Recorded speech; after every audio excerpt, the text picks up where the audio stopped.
Hi, everybody. It's Sherry from the CGH Health Foundation, and I am back with another What's Cooking CGH video. So it's February, and for me, that means Valentine's Day. I know it means Valentine's Day for everybody. And as far as I'm concerned, it's all about the chocolate on Valentine's Day, and maybe you are about the chocolate too. But February is also Heart Month, and the problem with a lot of the chocolate that we eat is that it comes in the form of candy or confectionaries, and that means sugar, and it means a lot of fat, and that's not always so healthy for our heart. Chocolate is made from the cacao bean, and the cacao bean gets broken down and separated into cocoa butter, and the cacao nib are kind of the end products of that. The cocoa butter is a saturated fat, and so that's the kind of fat that increases our bad cholesterol and causes problems for our hearts. And most of the chocolate that we eat, is composed of the cocoa butter, cocoa liqueur that's made from really grinding down the cacao nib into a liquid paste form, and then sugar added, sometimes vanilla, other seasonings. And you've probably heard that cocoa or chocolate has some health benefits, and it does, but most of that benefits are in that cacao nib, not in the cocoa butter form of it. So there is a way that we can get the health benefits of cocoa or chocolate without getting the saturated fat and the sugar, and that is with cocoa powder or cacao powder.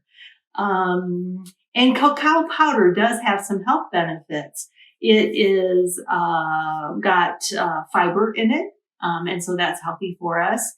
It has vitamins, it has minerals, it has some protein. So we do want to eat some chocolate powder in powdered form, but maybe not so much chocolate candy. So the recipe I'm going to make for you today focuses on the cacao powder, and I'm going to make a chocolate sauce or a chocolate syrup recipe for you. And so unlike the packaged variety or the commercial variety, it's not going to have a whole lot of sugar in it. And I already started actually about 30 minutes ago, in that I put 3 dates into my blender cup along with about a 1/4 cup of really, really hot water. And I've been letting them soak together. So these are the kind of dates that I buy that I can find in my grocery store. I like the medjool ones. They're a little softer and juicier. You want to get the pitted ones. But the dates are what provide most of the sweetness in this recipe. So like I said, I got 3 dates. I chopped them up a little bit. I covered them with that really, really hot water, a 1/4 cup, and I've been letting them soak there for about 30 minutes. The next thing that's going to go in is a 1/2 cup of almond milk. And I chose almond milk basically for the calories. I wanted to keep this as low in calories as possible. And the almond milk that I purchased only has 30 calories a cup.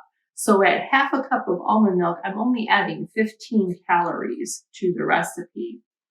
We'll go ahead and put that in there. And then vanilla and chocolate are a good combination. And so I'm going to add a teaspoon of vanilla to the recipe. And my almond milk had a little bit of vanilla flavoring in it too. So vanilla is one of those things that makes things taste a little sweeter without really adding any sugar. So it's a nice thing if you're trying to cut down on the sugar in a recipe. I am going to add just a little maple syrup. Now you might, I think that I could do without the maple syrup.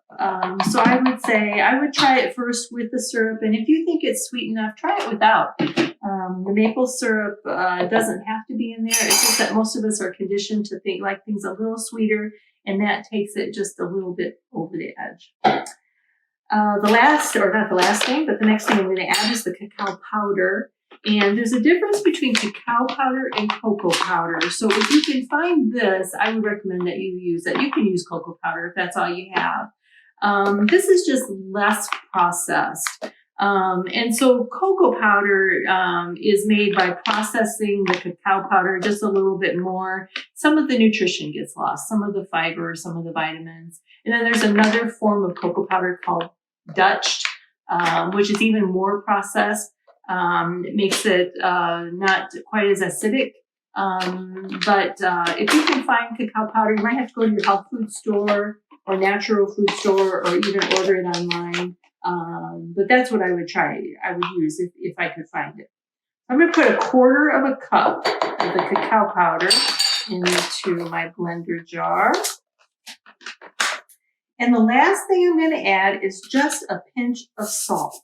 Not very much, but sometimes just that little bit of salt actually makes sweet things taste just a little bit sweeter.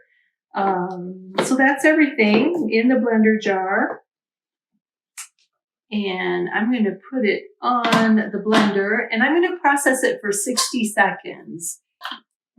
Okay, so my chocolate sauce, chocolate syrup has been processed, and the dates were nice and soft, so they blended right up in there. And the next step with this is to heat it for just a little bit. So I've got my small saucepan here, and I'm going to add it in there. And I'm going to put it at kind of a low to medium heat and cook it just 3 to 5 minutes until it kind of starts to bubble a little bit. And you want to watch it and stir it a few times so it doesn't stick to the bottom. And then it's ready to use. And one way that I like to use chocolate syrup is by dipping strawberries, and especially at Valentine's Day, that's a great use for it. So let's give it a try here.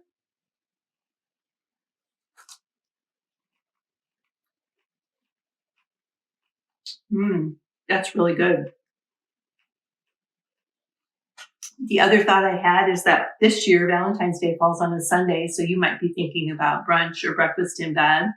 And this chocolate sauce would make a great topping for my banana pancakes that I made in a previous video. So I hope you enjoy this recipe and that you'll give it a try and let me know what you think. And all of our recipes are available at the CGH website or on our YouTube channel. So look for our other recipes there.